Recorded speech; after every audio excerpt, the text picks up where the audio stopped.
Well, good evening again. I do appreciate y'all for being here and giving me a chance to speak to you again. Of course, I'm going to continue our study in Genesis that I've been focused on. We are still looking at creation, and this time we'll be looking at day 6, and the challenge before us is still to believe God's word over all the unproven theories of man that we have, that we've heard of. If we look here at this slide, if you'll see on the top row, this is all of the Big Bang and a little bit at the end of evolution where life just springs out of nowhere. So that type of thing.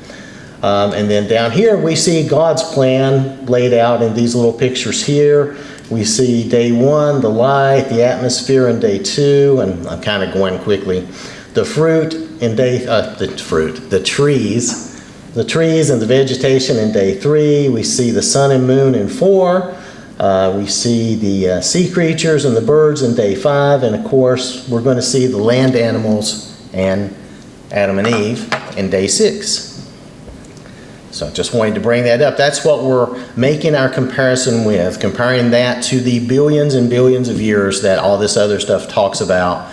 And really how all that other theory just relies on just random chance to happen. And anyway, there's no real reason, there's no real proof for any of that. It's just random chance. So day 6, we're going to see, you'll notice the man is off to the left with the little light on him. But you're going to see the animals, the land animals being created. You'll notice they included a dinosaur in this picture, which I thought was cool. It's like, yes, because God created those just as well. You know, that has been possibly a problem for some people to understand and believe, but it's true. Now, the only thing wrong with this picture, hold on, I got to point this out. They snuck a peacock in back here. That's a bird, and that's the wrong day. He's back in this morning's day, in day 5, right? But anyway, it's okay. They made a mistake. It's all right. It looks good, so we just kind of forget that happened. So we're going to read about day 6 here, Genesis chapter 1, verse 24. Actually, we're going to read down through verse 31 to the end of the chapter. Then God said, "Let the earth bring forth the living creature according to its kind, cattle and creeping thing and beast of the earth, each according to its kind." And it was so.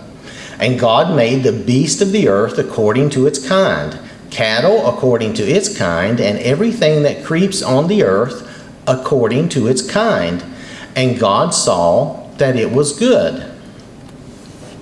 Then God said, "Let us make man in our image, according to our likeness. Let them have dominion over the fish of the sea, over the birds of the air, and over the cattle, over all the earth, and over every creeping thing that creeps on the earth."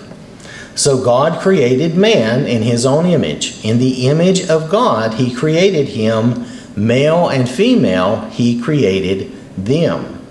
Then God blessed them, and God said to them, "Be fruitful and multiply, fill the earth and subdue it, have dominion over the fish of the sea, over the birds of the air, and over every living thing that moves on the earth."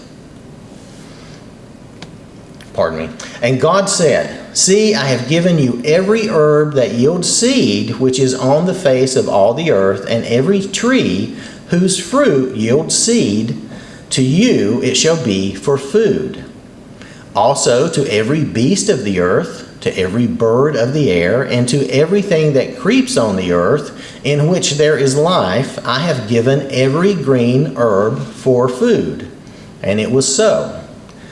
Then God saw everything that he had made, and indeed it was very good. So the evening and the morning were the 6th day.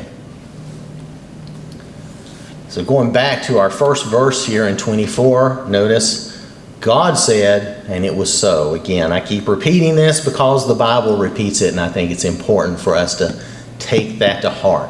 God said, and it was so. What God wills, what he says is going to happen, is going to happen. That's the way it is. There's no getting around that.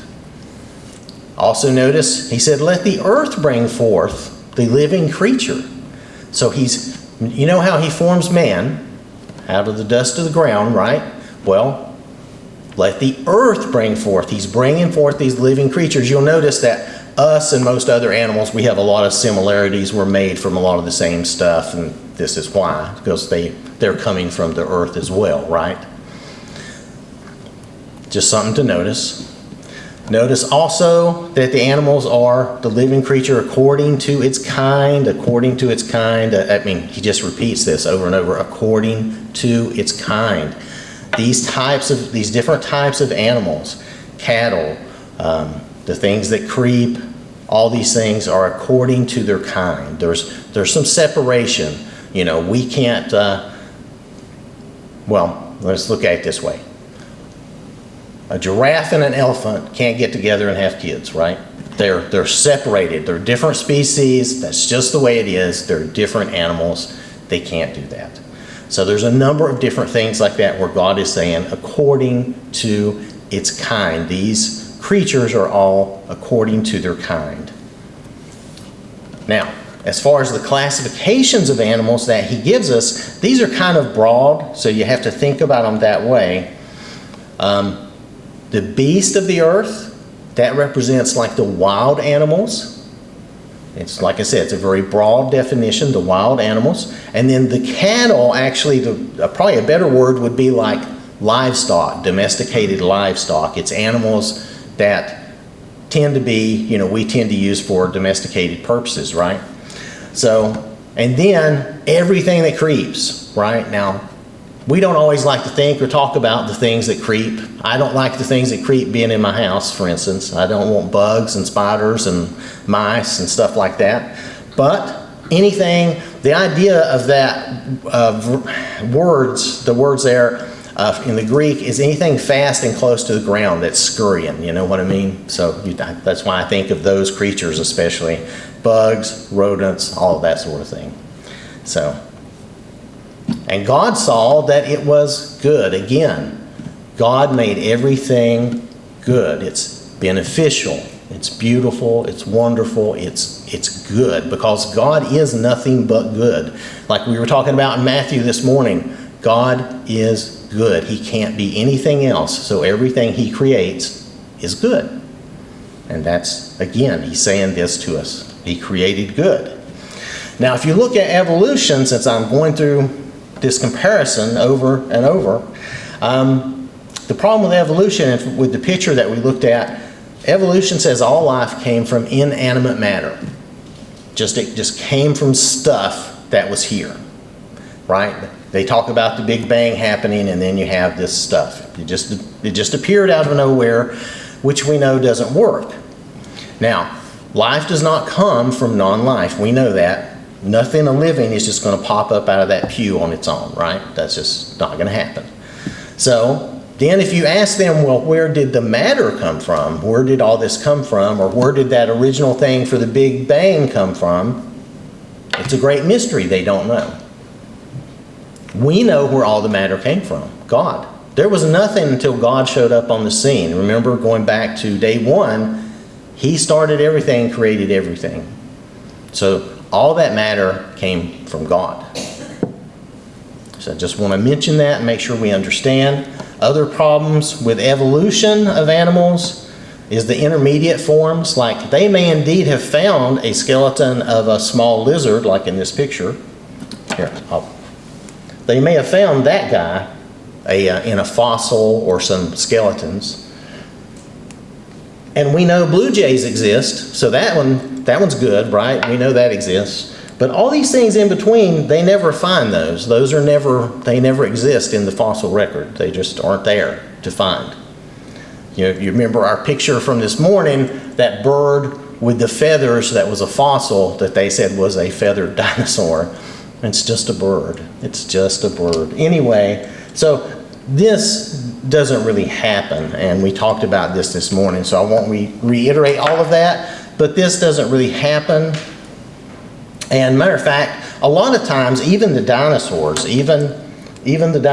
whether it be little ones or big ones, sometimes they only find partial things, and then they have artists kind of flesh out the rest of it with their imagination. They kind of They kind of do like the Hollywood thing, and they say, well, we've only got a little bit of the story, so we're going to kind of fill out the rest of it, right? And that's not really right either, because science should be about what we really know, what we see, and what we can prove, right? That's real science, but they do that. Now some of you may have seen this in your textbooks in school. I did. This was supposed to be the evolution of the horse. However, they knew this was fraudulent like 70 years ago or more. And yet they still put it in textbooks because they wanted young children, even when I was a kid, to see this and believe that that's what happened. But this is not true. And matter of fact, they find modern horses. They find the skeletons and fossils of modern horses going all the way back to when they were supposed to be that little guy. So, again, this is fraudulent. It's not true. And they know it's not true. And they have still kept it and put it in. I don't know if it's in textbooks today. Of course, I'm, 60-something, and I haven't seen a textbook in a long time. But when I was 9 and 10 years old, it was in the textbooks, and they knew then it was wrong.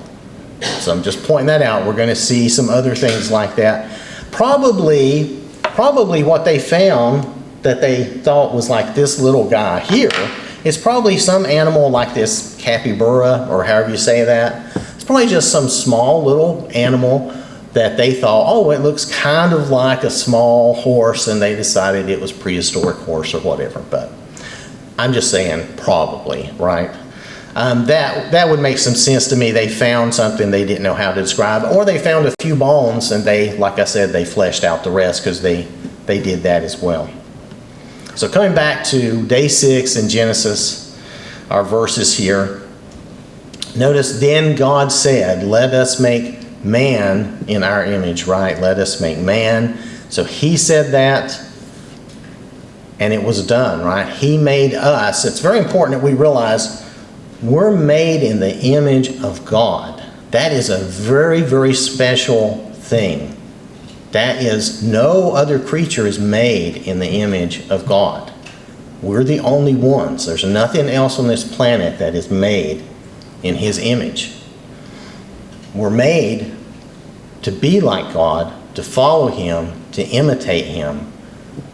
Now, we're not, like some people, a very popular thing to say is that among people that don't believe in God especially, and I read this years ago in science fiction things too, that yeah, people are just a plague on the planet, right? We're just a mess, which we are just a mess as far as sin and stuff goes. That's true.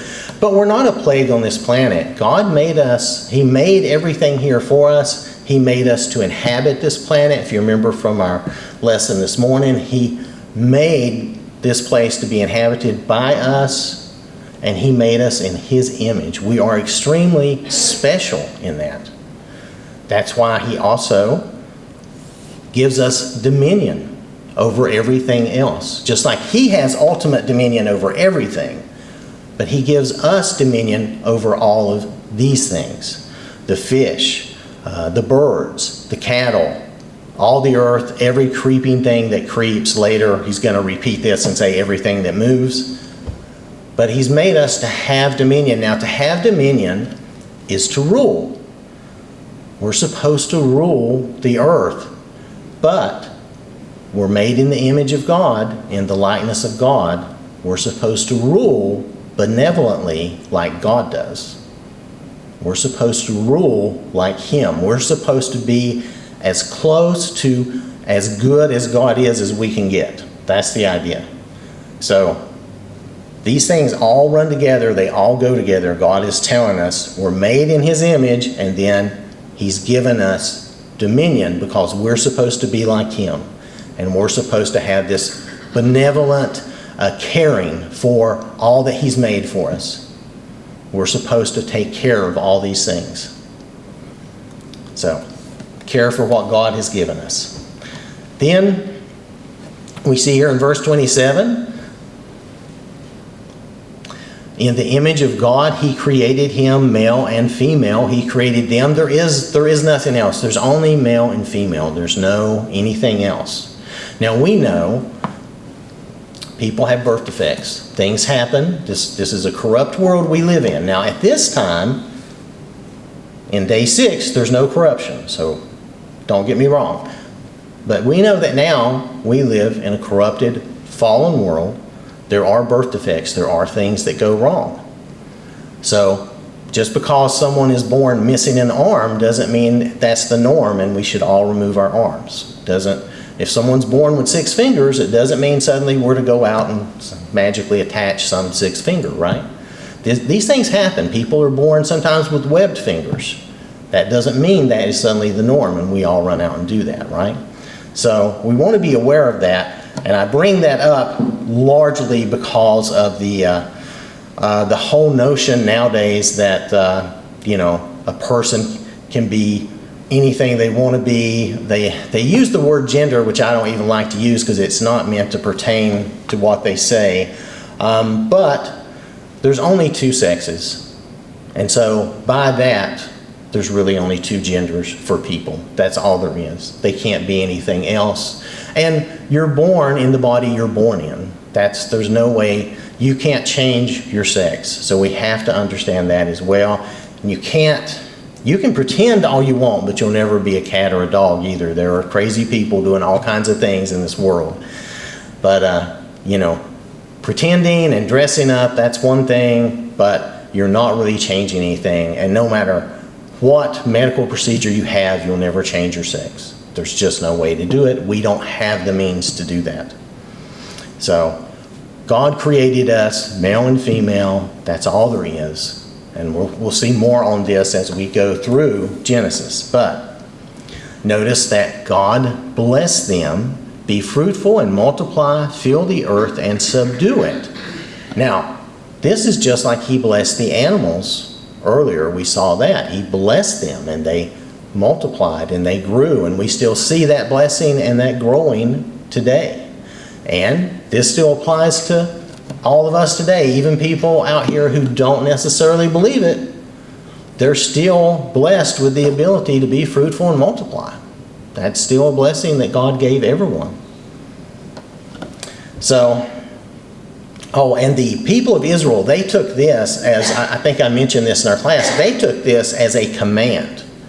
This isn't just a blessing, but it's also, it is kind of worded like a command. It's be fruitful and multiply. It's not like you have a choice. It's like, do this, right? So I can see why they would take it as a command. Even though it's a blessing, it is a command. God said to them, be fruitful and multiply. So there is that point, a pretty valid point. And that's how the people of Israel took that. We should probably look at that pretty much the same way. Remember, they were the original audience of all this. Moses was writing this. God was giving it to him to write. And it was written to them, also to us, but you've got to remember they were the original audience. What they understood this to say is probably the closest to correct, right? I mean, how they took it, since it was being given directly to them, that's probably correct, most likely. So, he also reminds us, have dominion over the fish of the sea, the birds of the air, and over every living thing that moves on the earth. So he repeats that we are to rule everything. And again, that is a benevolent type of ruling where we care about everything that God has given us. Now, I do want to look at some other evolution fraud, just because it drives me crazy that these things are still, some of these things are still out in textbooks today. This is an old, I'll call it a drawing or an artistic rendering. The guy's name was Ernst. It looks like Hackles. I don't know if that's exactly the correct pronunciation of his name. But this was an evolution embryo. It's supposed to show how all creatures basically start with the same embryo and have all these similar stages and, all these different things. These drawings are still printed in a lot of textbooks today, even though they have full knowledge that these are wrong and they were fraudulent. They were proved fraudulent really pretty quickly after he did them. I'm trying to remember if he did this in the late 1800s. I've looked at some different stuff, so I might have the wrong date on that. But he did this, and it wasn't long because it was easy for them to go look at. Did you ever take a biology class where you dissected an animal? Okay, well, we did too, and we had different animals that we dissected, and different babies don't look the same. I'll just say that, right? They don't look the same, and these just turned out to be very fraudulent. So, dog, for instance, a dog embryo does not truly look like a human embryo, right?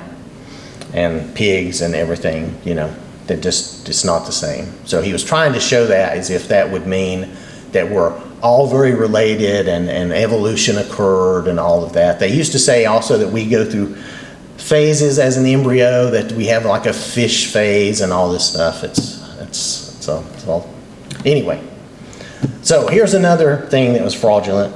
Now they called this guy, the thing we're to focus on here is really this guy. They called him the Nebraska Man, and he was supposed to be kind of a caveman, if you get the idea from the appearance of him, right? Now, this is supposed to be in Nebraska. You'll notice we have camels and horses. Now, I thought the Spaniards brought the horses over, and I don't know that anybody brought camels over till we put them in zoos or something. But nonetheless, artist rendering again, you never know what you're going to get. But this is supposed to be the Nebraska Man. They fleshed him out totally, and I'll tell you what they found. One tooth. From one tooth, they made up this whole thing about the Nebraska Man. Now I will say that it was disproven pretty quickly, but this is the type of thing we have to watch out for, okay? They found one tooth. Turned out it was a pig's tooth. It's not even a human tooth.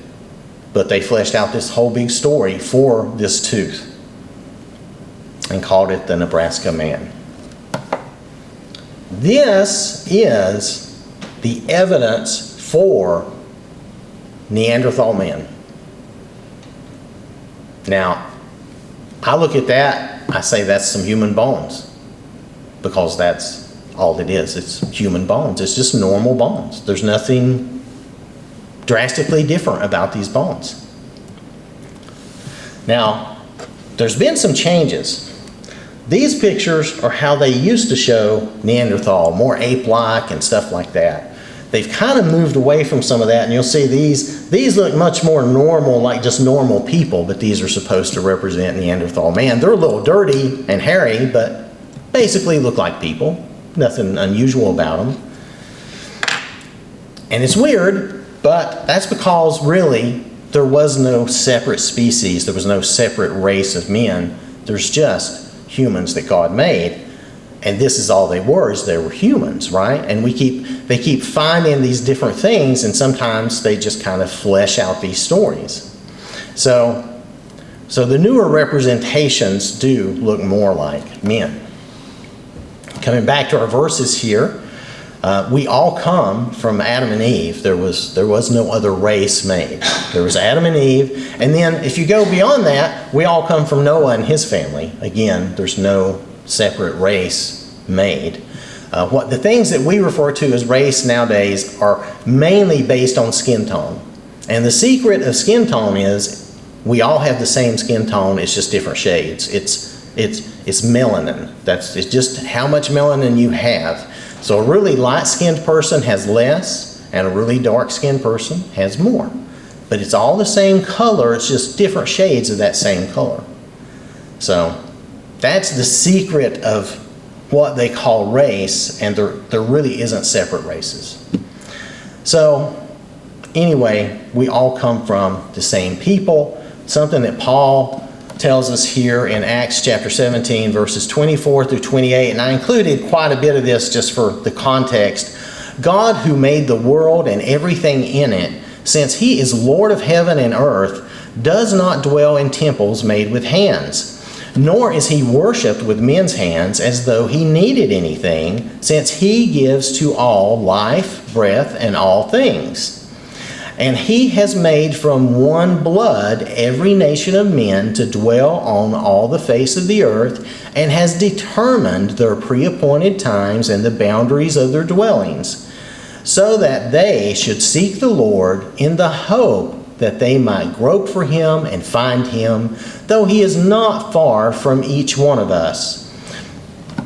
For in him we live and move and have our being, as also some of your own poets have said, for we are also his offspring.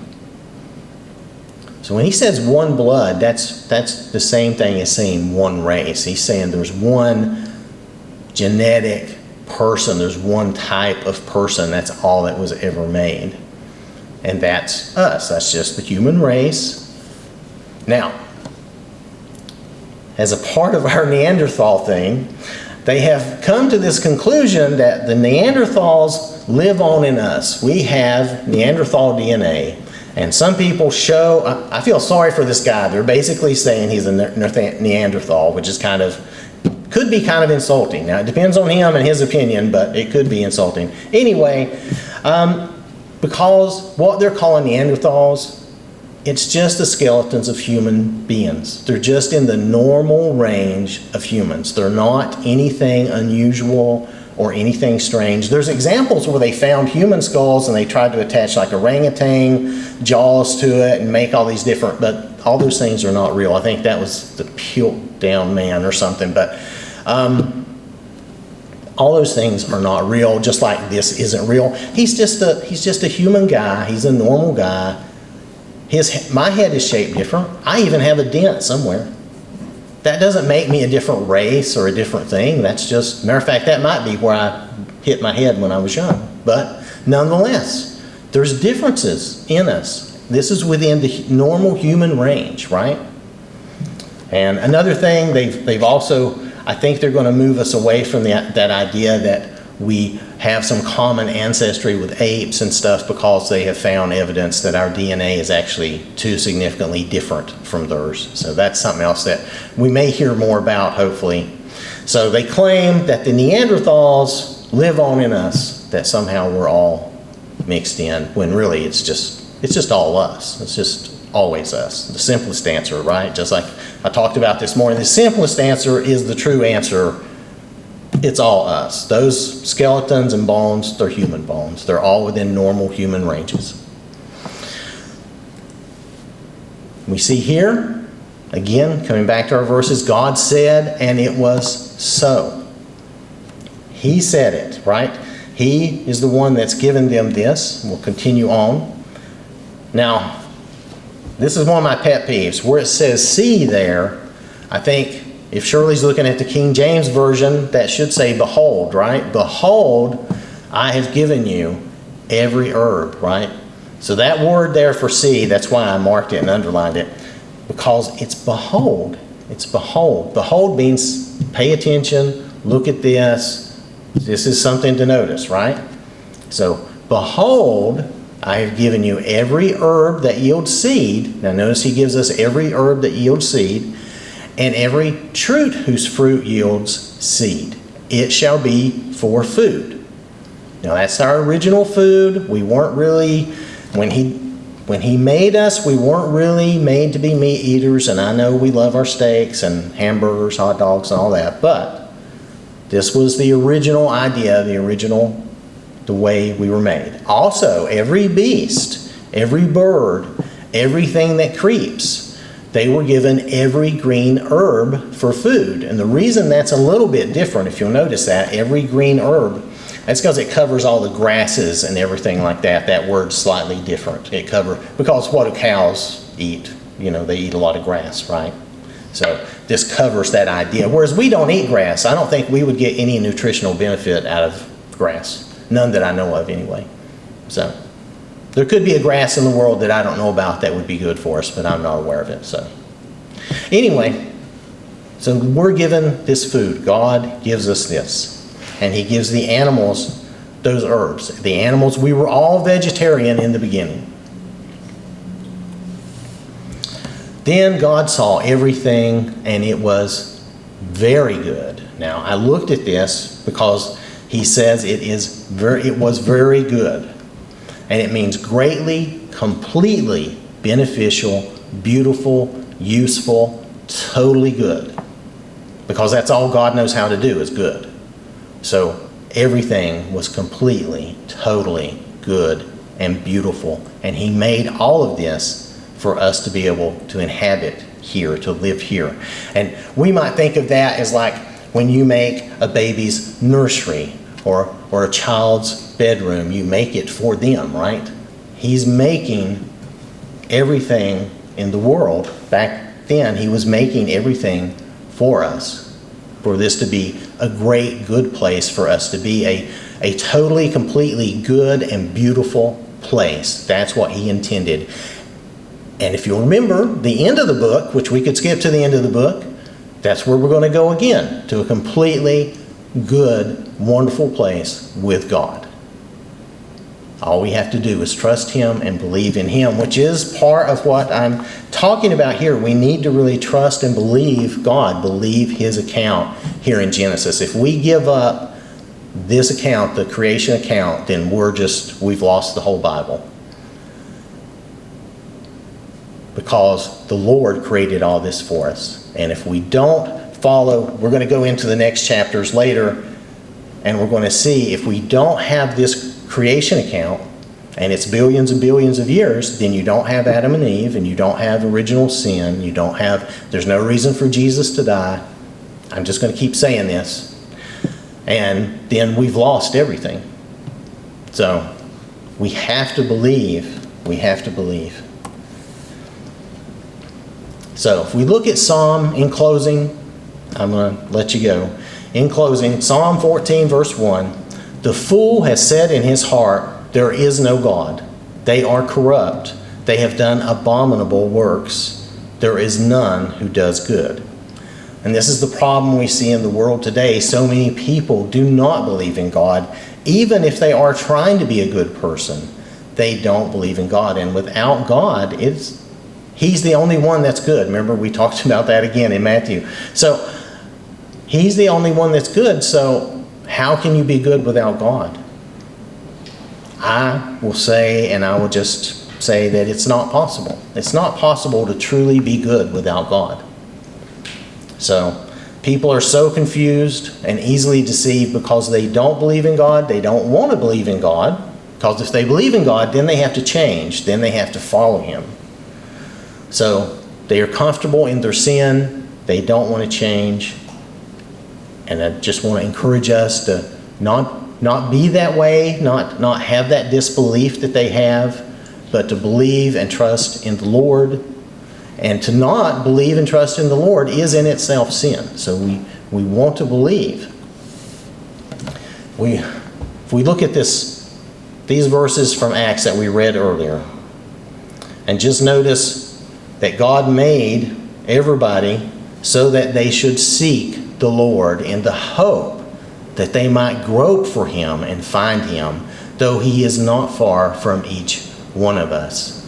He made us all one race so that we would seek him, so that we would look for him, so that we would grope for him. We would try to find him because he is near to us, and he will let us find him if we will reach for him.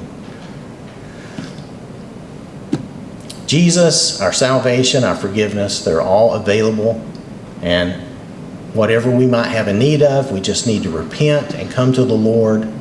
And if there's anything we could help you with this evening, any prayer that we could do or anything like that, just let us know as we stand and sing. We're going to sing. This is to remind me. Okay, we're going to sing When We All Get to Heaven, 194, When We All Get to Heaven.